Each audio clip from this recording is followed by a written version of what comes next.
السلام علیکم ورحمۃ اللہ وبرکاتہ۔ الحمد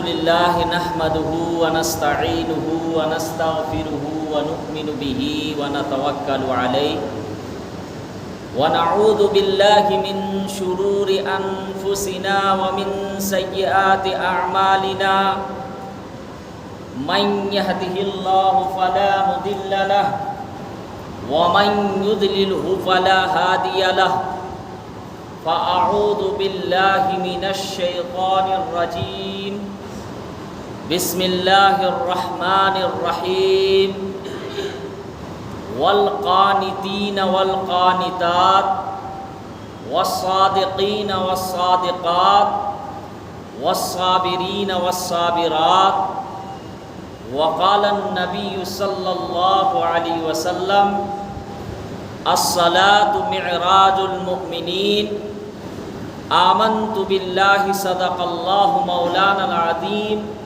وصدق رسوله النبي الكريم ونحن على ذلك لمن الشاهدين والشاكرين والحمد لله رب العالمين۔ تمام حضرات ادب سے ایک مرتبہ درود شریف پڑھ لیجئے۔ اللہم صلی علی محمد وعلی آل محمد کما صلیت علی ابراہیم وعلی آل ابراہیم انک حمید مجید۔ اللہم بارک علی محمد وعلی آل محمد کما بارکت علی ابراہیم وعلی آل ابراہیم انک حمید مجید۔ دوستو بزرگوں، ابھی میں نے آپ حضرات کے سامنے قرآن کریم کی آیت کا ٹکڑا تلاوت کی ہے، جس میں اللہ تبارک و تعالی فرما رہے ہیں والقانتین والقانتات۔ اس کا معنی ہے کہ فرما برداری کرنے والے مرد اور فرما برداری کرنے والی عورتیں۔ فرما برداری کرنے والے مرد اور فرما برداری کرنے والی عورتیں کون شمار؟ تو اللہ تبارک و تعالیٰ کے جتنے احکامات ہیں، جو بھی مرد اور عورت ان تمام احکامات کو پورا کرتے ہیں اور اللہ تبارک و تعالیٰ کو خوش کرتے ہیں، تو وہ فرما برداری کرنے والے مرد اور فرما برداری کرنے والی عورتیں ہیں۔ حضرات صحابہ کرام رضوان اللہ تعالی علیہم اجمعین اللہ تبارک و تعالیٰ کے ہر احکامات کو مانتے تھے اور اس کو پورا کرتے تھے، چاہے وہ مال کے اعتبار سے ہو، چاہے جان کے اعتبار سے ہو، چاہے معاملات کے اعتبار سے ہو، چاہے اخلاق کے اعتبار سے ہو، ہر طریقے پر یہ دیکھتے تھے کہ اللہ تبارک و تعالیٰ کا اس پر کہیں احکامات تو نہیں چھوٹ رہا ہے، کہیں یہ کام ہم کر رہے ہیں اللہ تبارک و تعالیٰ ناراض تو نہیں ہوں گے۔ عورتیں بھی اس میں بڑھ چڑھ کر شامل ہوتی تھی۔ میں آپ کو بتاؤں کہ جب اللہ کے نبی حضرت محمد صلی اللہ علیہ وسلم جنگ بدر کے لیے صفوں کو تیار کر رہے تھے اللہ کے راستے میں نکلنے کے لیے، اس وقت دو نوعمر لڑکے، نوجوان بھی مت کہیے، اس کو بچے کہہ دیجئے، دو کم عمر کے لڑکے حضرت عبد الرحمن بن عوف رضی اللہ تعالی عنہ کے پاس آتے ہیں اور وہ کم عمر کے دو لڑکے عرض کرتے ہیں کہ یہ بتائیے کہ ابو جہل کہاں ہے۔ حضرت عبد الرحمن بن عوف رضی اللہ تعالیٰ عنہ، وہ جو دو کم عمر کے لڑکے تھے، ان کو کہتے ہیں کہ اس سے تمہارا کیا کام ہے؟ وہ دو کم عمر کے لڑکے کہتے چچا آپ بتائیں تو صحیح ابو جہل کون ہے؟ اس لیے کہ وہ آپ صلی اللہ علیہ وسلم کو تکلیف دیا کرتا ہے، وہ آپ صلی اللہ علیہ وسلم کو گالیاں دیا کرتا ہے۔ حضرت عبد الرحمن بن عوف رضی اللہ تعالیٰ عنہ کی اسی وقت نظر پڑتی ہے کہ ابو جہل اپنے لشکر کو تیار کر رہا تھا، صفوں کو درست کر رہا تھا۔ تو حضرت عبد الرحمن بن عوف رضی اللہ تعالیٰ عنہ انگلی سے اشارہ کرتے ہیں کہ وہ ہے ابو جہل۔ وہ دو کم عمر کا لڑکا دوڑتے ہوئے جاتا ہے اور ایک لڑکا ابو جہل کے گھوڑے پر تلوار مارتا ہے، جس سے گھوڑا گر جاتا ہے، اور جو دوسرا لڑکا تھا کم عمر کا وہ ابو جہل کے پیر پر حملہ کرتا ہے، اور یہ دو بچے ابو جہل کا نام و نشان ختم کر دیتے ہیں، یعنی مار دیتے ہیں۔ یہ اس وجہ سے کہ ابو جہل آپ سب کو معلوم ہوگا کہ ہر وقت آپ صلی اللہ علیہ وسلم کو تکلیف دیا کرتا، کبھی تانا دیا کرتا تھا، کبھی گالیاں دیا کرتا تھا، کبھی راستے میں اگر گزر رہے ہوں تو آپ صلی اللہ علیہ وسلم کے راستے میں چلنے والے پر حکم دیا کرتا تھا کہ وہاں بڑا بڑا پتھر ڈالو، تاکہ آپ صلی اللہ علیہ وسلم جب گزرے تو ان کو تکلیف محسوس ہو۔ یہ جو دو بچے تھے یہ بہت پہلے سے ابو جہل کو مارنا چاہتے تھے، جن کا نام معاذ اور معوذ رضی اللہ تعالیٰ عنہ یہ نام تھا۔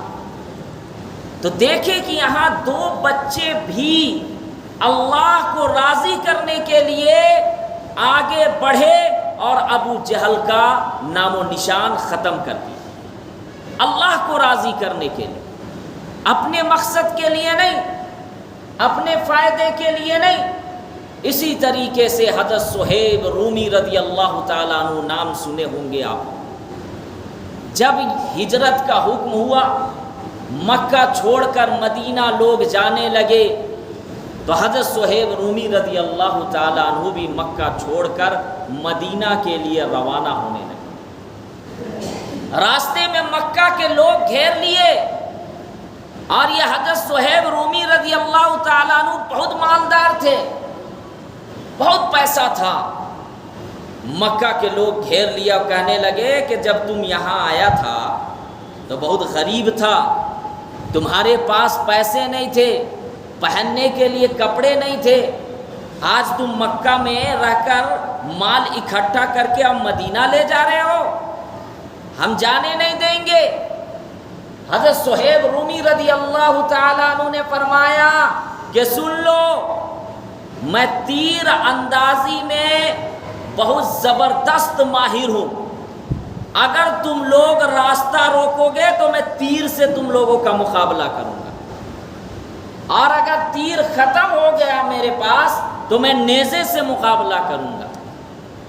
ہاں اگر تم لوگ یہ چاہتے ہو کہ میں مال اپنے ساتھ لے جا رہا ہوں، مال تمہیں دے دوں، تو میں اللہ کے لیے یہ تمام کے تمام مال تمہیں دے دوں گا، لیکن ہجرت کا حکم ہو گیا ہے، اللہ کا حکم اور اللہ کے رسول صلی اللہ علیہ وسلم کا حکم ہے، تو میں مکہ سے مدینہ ہر حال میں جاؤں گا، چاہے مقابلہ کر کے جاؤں، یا جاتے جاتے شہید ہو جاؤں، یا سارا کا سارا مال اللہ کے راستے میں دینا پڑ جائے۔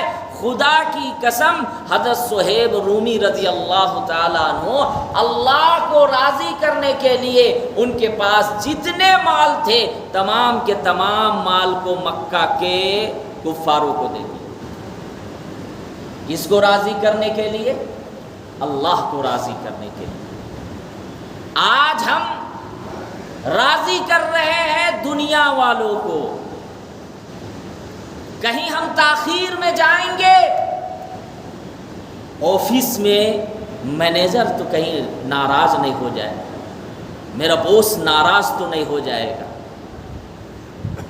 وہاں پہ ڈر ہے. نوکری سے نکل جائیں گے، مزدور کام کرنے والے کو ڈر ہے کہ میں اگر 10 بجے نہیں جاؤں گا تو بلڈنگ کا جو مالک ہے وہ ناراض ہو جائے گا. فلاں آدمی کو ڈر ہے کہ میں بزنس میں اگر تاخیر میں جاؤں گا مجھ سے جو بڑا ہے وہ کہیں ناراض نہیں ہو جاوے. لیکن خدا کی قسم بہت کم لوگ ایسے ہیں جو یہ سوچ رکھتے ہیں کہ اگر میں نماز نہ پڑھوں تو کہیں اللہ تو ناراض نہیں ہو جائے گا. بہت کم مرد اور عورتیں ایسے ہیں جو یہ سوچ رکھتے ہیں کہ میں قرآن کی تلاوت نہیں کروں گا تو کہیں اللہ تو ناراض نہیں ہو جائیں گے، کہیں قرآن کی تلاوت تو نہیں کروں گی تو اللہ تو کہیں ناراض نہ ہو جاوے. بہت کم لوگوں کی سوچ یہ ہے کہ میں اللہ کا اگر ذکر نہ کروں، اگر میں اللہ کے احکامات کو پورا نہ کروں اللہ ناراض ہو جاوے گا. میں میدان محشر میں اپنا چہرہ کیسے دکھاؤں گا، میں اللہ کے سامنے کیسے کھڑا ہو سکتا ہوں. یہ سوچ بہت کم مرد اور عورتوں کے اندر ہے.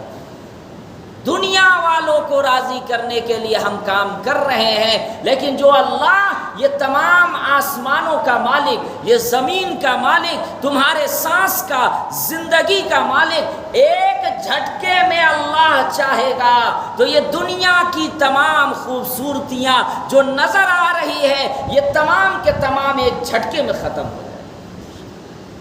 یہ اونچی اونچی بلڈنگیں ایک سیکنڈ میں ختم ہو جائیں. کبھی کبھی اللہ کو راضی کرنے کے لیے کچھ کام کرے.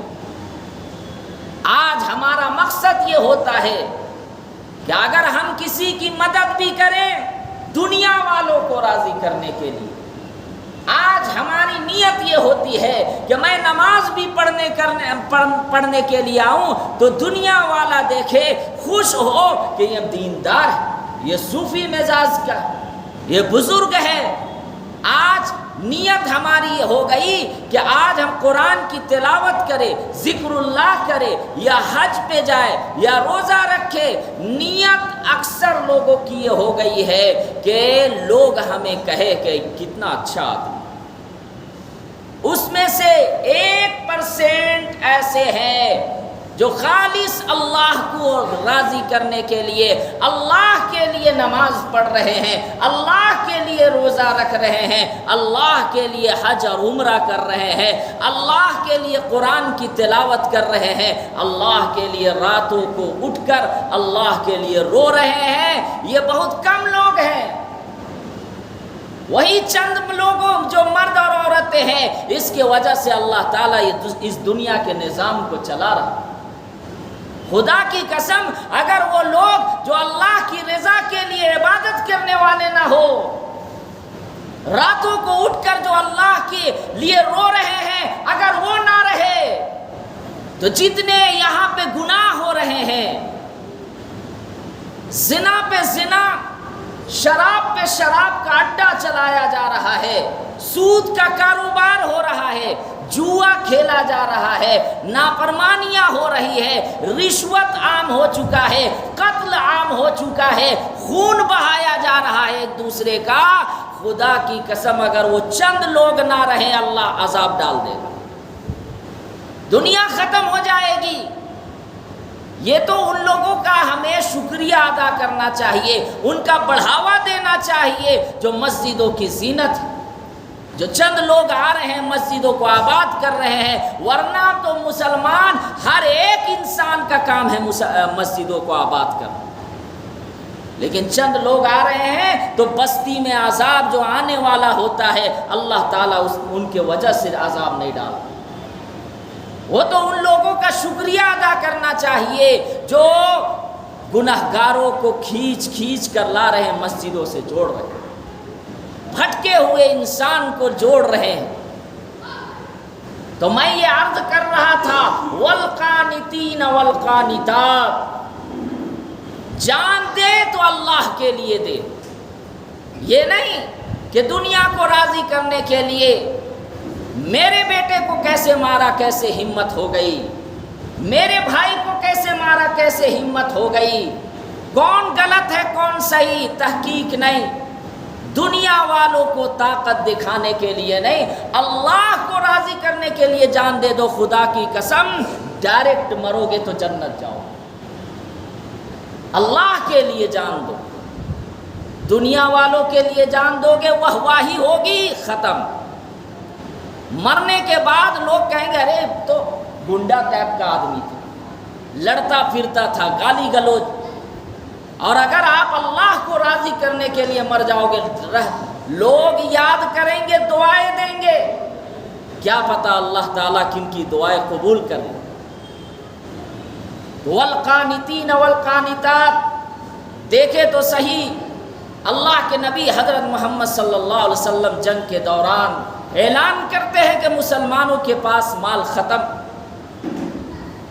مال نہیں ہے، اب تم لوگ بڑھ چڑھ کر مال اللہ کے لیے لاؤ، اللہ کے راستے میں خرچ کرو۔ حضرت ابو بکر صدیق رضی اللہ تعالیٰ عنہ اپنا پورا مال خرچ کر دیتے۔ کیا ان کے گھر والے نہیں تھے؟ کیا ان کی بیوی ان کے بچے نہیں تھے؟ مقصد اللہ کو راضی کرنا تھا۔ حضرت عمر فاروق رضی اللہ تعالیٰ عنہ آدھا مال اللہ کے راستے میں لا کر پیش کر دیتے ہیں۔ کیا ان کا گھر نہیں تھا؟ ان کے گھر والے نہیں تھے؟ ان کی بیوی بچے نہیں تھے؟ مقصد اللہ کو راضی کرنا تھا۔ حضرت عثمان غنی رضی اللہ تعالیٰ عنہ تہائی مال لا کر اللہ کے راستے میں خرچ کر دیتے، اللہ کے نبی صلی اللہ علیہ وسلم کے قدموں میں لا کر پیش کر دیتے، اللہ کو راضی کرنے کے لیے۔ آج تو مسلمانوں کو یہ نہیں کہا جا رہا کہ آپ پورا مال خرچ کرو، یہ نہیں کہا جا رہا کہ آپ بیوی بال بچوں کو آپ ان کو نہ دے، اپنی ضروریات پوری نہ کرے، آپ مکان نہ بنائیں، لیکن کم سے کم زکوٰۃ صدقات بیچ میں صدقہ وغیرہ دیتے رہے، زکوٰۃ دیتے رہے، تاکہ مسلمانوں کی ضروریات پوری ہوتی رہے۔ آپ کو پورا مال نہیں مانگتا اللہ، لیکن اگر ہم سوچیں گے کہ سارا مال ہم اکٹھا کر کے گن گن کے رکھیں گے اور اس میں سکون مل جائے، سکون نہیں ملے گا۔ سکون ملے گا الا بذکر اللہ تطمئن القلوب۔ آپ اگر 50 لاکھ کا گاڑی لے لے، اے سی والی گاڑی، اور آپ سوچیں گے کہ وہاں بیٹھ کے ہم چلائیں گے تو سکون مل جائے گی، نہیں۔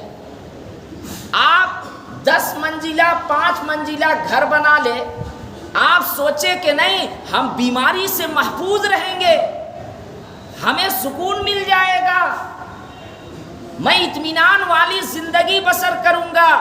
ہو ہی نہیں سکتا جب تک ان گھروں میں نمازوں کے پابند نہ ہو، جب تک ان گھروں میں قرآن کی تلاوت نہ ہو، جب تک ان گھروں میں اللہ کو یاد کرنے والے مرد اور اللہ کو یاد کرنے والی عورتیں نہ ہوں، تب وہ گھر بنے گا جنت کا محل، جنت کا گھر۔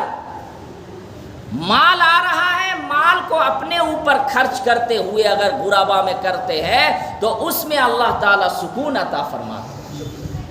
اسی طریقے سے اللہ تبارک و تعالیٰ نے ارشاد فرمایا والصادقین والصادقات، کہ سچ بولنے والے مرد اور سچ بولنے والی عورتیں، سچ بولنے والے مرد اور سچ بولنے والی عورتیں۔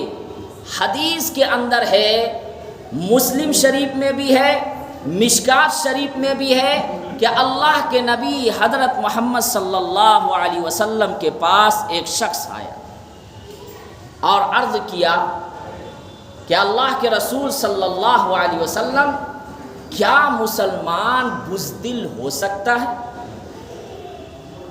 اللہ کے نبی حضرت محمد صلی اللہ علیہ وسلم نے ارشاد فرمایا، قال نعم، ہاں بزدل ہو سکتا ہے۔ پھر وہ شخص عرض کرتا ہے کہ اللہ کے رسول صلی اللہ علیہ وسلم، کیا مسلمان گناہ کر سکتا ہے؟ اللہ کے نبی حضرت محمد صلی اللہ علیہ وسلم نے فرمایا ہاں گناہ کر سکتا ہے۔ پھر وہ شخص عرض کرتا ہے کہ اللہ کے رسول صلی اللہ علیہ وسلم، کیا مسلمان جھوٹ بول سکتا ہے؟ اللہ کے نبی حضرت محمد صلی اللہ علیہ وسلم نے ارشاد فرمایا قال لا، نہیں، مسلمان ہو کر جھوٹ بولنا، مسلمان جھوٹ نہیں بول سکتا۔ اور آپ کو میں بتا دوں، کفار اگرچہ بت پرست تھے، بتوں کی پوجا کیا کرتے تھے، کفر و شرک میں مبتلا تھے، لیکن جھوٹ نہیں بولا کرتے تھے، جھوٹ سے نفرت تھی۔ آج ہمارا حال یہ ہے کہ ذرا سی بات میں جھوٹ بول رہے ہیں، مذاق کر رہے ہیں، ہنسی مذاق، اس میں جھوٹ بول رہے ہیں۔ آج بچوں کو کھلا رہے ہیں، کچھ کھلونا لانا ہو اس جگہ ہم جھوٹ بول رہے ہیں، سامنے سامان موجود نہیں ہے، بچوں کو ہم چپ کرانے کے لیے، خاموش کرانے کے لیے جھوٹ بول رہے ہیں۔ موبائل میں بات کر رہے ہیں، کہیں اور ہیں، بتا رہے ہیں کہیں اور، وہاں جھوٹ بول رہے ہیں۔ موبائل کے ذریعے سے نہ جانے کتنے جھوٹ بول رہے ہیں۔ ایک وہ لوگ تھے کہ بت پرست ہے، بتوں کی پوجا، لیکن پھر بھی جھوٹ سے نفرت۔ ایک صحابی اللہ کے نبی حضرت محمد صلی اللہ علیہ وسلم کے پاس آتے ہیں، حدیث کے اندر ہے، اور عرض کرتے ہیں کہ اللہ کے رسول حضرت محمد صلی اللہ علیہ وسلم، میں ایمان قبول کرنے کے لیے آیا ہوں، لیکن میں بہت سارے گناہوں میں مبتلا ہوں، میں نے بہت بڑا گناہ کیا۔ اللہ کے نبی حضرت محمد صلی اللہ علیہ وسلم نے اس شخص سے عرض کیا کہ تم ایک بات کا وعدہ کر دو، تب میں بیعت کروں گا، بیعت لوں گا، وہ یہ کہ تم کبھی جھوٹ مت بولنا۔ تو وہ شخص کہنے لگا یہ تو میں بت پرستی میں جب مبتلا تھا، میں ایمان میں نہیں بھی تھا، تب بھی میں جھوٹ کبھی نہیں بولا، یہ تو بہت آسان کام ہے۔ وہ اللہ کے نبی صلی اللہ علیہ وسلم سے وعدہ کرتا ہے کہ اللہ کے رسول صلی اللہ علیہ وسلم، میں کبھی جھوٹ نہیں بولوں گا، اور وہ پھر چلا جاتا ہے۔ اس کے بعد جب اس کو چوری کرنے کا خیال آتا ہے، وہ یہ سوچتا ہے کہ اگر میں چوری کر لوں گا تو اللہ کے نبی صلی اللہ علیہ وسلم کے پاس پھر جھوٹ بولنا ہوگا، کیسے میں جھوٹ بول سکتا، اور اگر سچ بولوں گا تو میرا ہاتھ کٹ جائے گا۔ جب وہ زنا کرنے کا خیال آتا ہے، بدکاری کرنے کا خیال آتا ہے، وہ یہ سوچتا ہے کہ اگر میں زنا کر لوں گا، لڑکی کے ساتھ غلط کام کر لوں گا، اللہ کے نبی صلی اللہ علیہ وسلم کے پاس میں کیسے جھوٹ بول سکتا ہوں، اور اگر سچ بولوں گا تو مجھے سب کے سامنے کوڑا لگایا جائے گا، 100 کوڑا،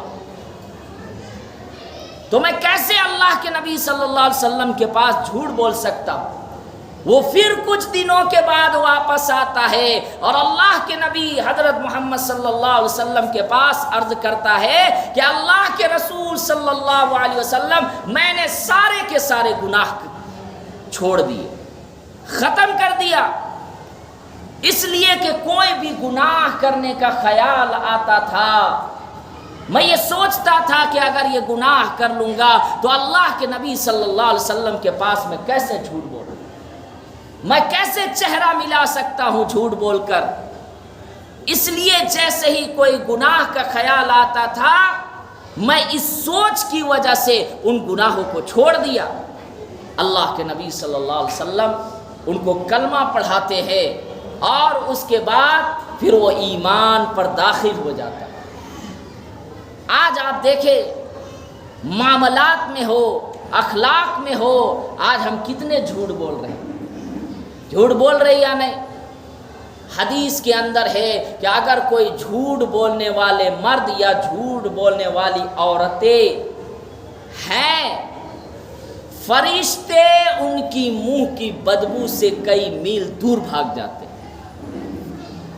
ہم یہ سمجھتے ہیں کہ ہم برس کر رہے ہیں، کیوں؟ اس وجہ سے کہ ہمارے منہ سے بدبو نہ آئے۔ ہم یہ سمجھ رہے ہیں کہ ہم دانتوں کا خیال رکھ رہے ہیں، جیب میں جبی کرتے ہیں تاکہ ہمارا جیب صاف رہے، زبان صاف رہے، اس وجہ سے کہ بدبو نہ ہو۔ لیکن جب آپ جھوٹ بولیں گے تو انسانوں سے آپ تکلیف تو وہ تو الگ چیز ہے، ان کو محسوس نہیں ہوگی، لیکن فرشتے جو گناہوں سے پاک ہے، جو ہر وقت اللہ کے احکامات کو مانتے ہیں، ان کو تکلیف ہوتی ہے اور منہ کی بدبو سے وہ کئی میل بھاگ جاتے ہیں۔ اس لیے اللہ تبارک و تعالیٰ سے دعا کرے کہ اللہ تعالیٰ ہم سب کو فرما برداری کرنے والے مردوں میں، عورتوں میں شمار کرے، اور اللہ تعالیٰ ہم سب کو سچ بولنے والا بنا دے۔ آمین۔ وآخر الدعوانا ان الحمد للہ رب العالمین۔ جو حضرات سنت نہیں